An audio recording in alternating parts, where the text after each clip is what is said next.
Hello friends, welcome to Sangeetha's Food Gallery in Tamil. நாம இன்னைக்கு வெண்டைக்காய் மசாலா ஃப்ரை எப்படி செய்யறதுன்னு பார்க்கலாம். இது செய்யறதுக்காக ஒரு pan சூடு பண்ண வச்சிருக்கேன். இதுல 3 டேபிள் ஸ்பூன் ஆயில் சேர்த்துக்கலாம். இத சூடு பண்ணிக்கணும். இந்த ஆயில் நல்லா சூடாயிருச்சு. இதுல 1/2 டீஸ்பூன் சீரகம் சேர்த்துக்கலாம். இந்த சீரகம் பொரிஞ்சு வந்துடுச்சு. இதுல 2 பெரிய வெங்காயத்தை கட் பண்ணி வச்சிருக்கேன். இத சேர்த்துக்கலாம். இத வதக்கிக்கலாம்.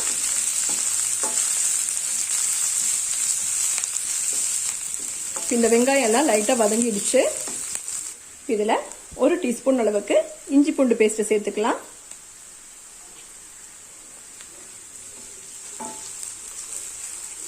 இந்த இஞ்சி பூண்டோட பச்சை வாசனை போற வரைக்கும் இத வதக்கிக்கணும். இதுல கொஞ்சம் கருவேப்பிலை கூட சேர்த்துக்கலாம்.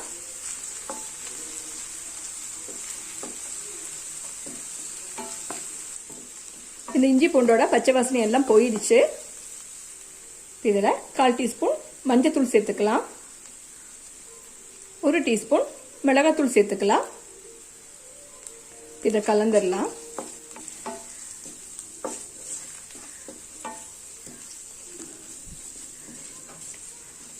இது கூட 2 தக்காளி பழத்தை கட் பண்ணி வச்சிருக்கேன். இதை சேர்த்துக்கலாம்.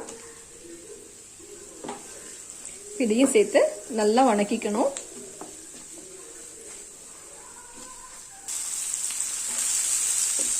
இந்த தக்காளி எல்லாம் நல்லா வதங்கியாச்சு. இதுல 1/4 கிலோ வெண்டைக்காவை இந்த மாதிரி சின்ன சின்ன பீசஸா கட் பண்ணி வச்சிருக்கேன். இதை சேர்த்துடலாம். இதுல தேவையான அளவு உப்பு சேர்த்துடலாம். இது எல்லாத்தையும் சேர்த்து நல்லா கலந்துக்கணும். இதெல்லாம் நல்லா கலந்தாச்சு.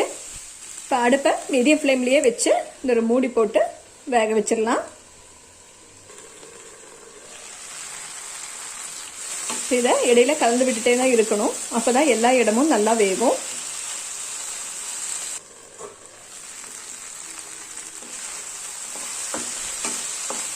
இந்த வெண்டைக்காய் எல்லாம் பாதி அளவு வெந்துடுச்சு.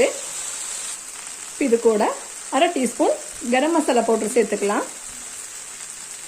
கரம் மசாலா பவுடர் கடைசியா சேர்க்கும் போது இதோட வாசனை ரொம்ப நல்லா இருக்கும்.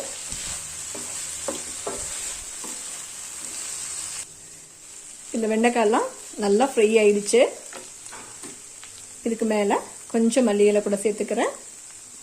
இதையும் சேர்த்து கலந்துடலாம்.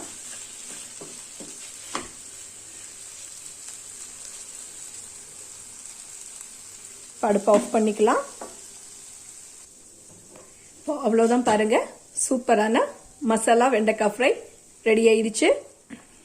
இது சாதத்து கூட சப்பாத்தி கூட எல்லாம் சாப்பிட ரொம்ப சூப்பரான ஒரு காம்பினேஷன். நீங்க எல்லாருமே இந்த ரெசிபியை ட்ரை பண்ணி பாருங்க.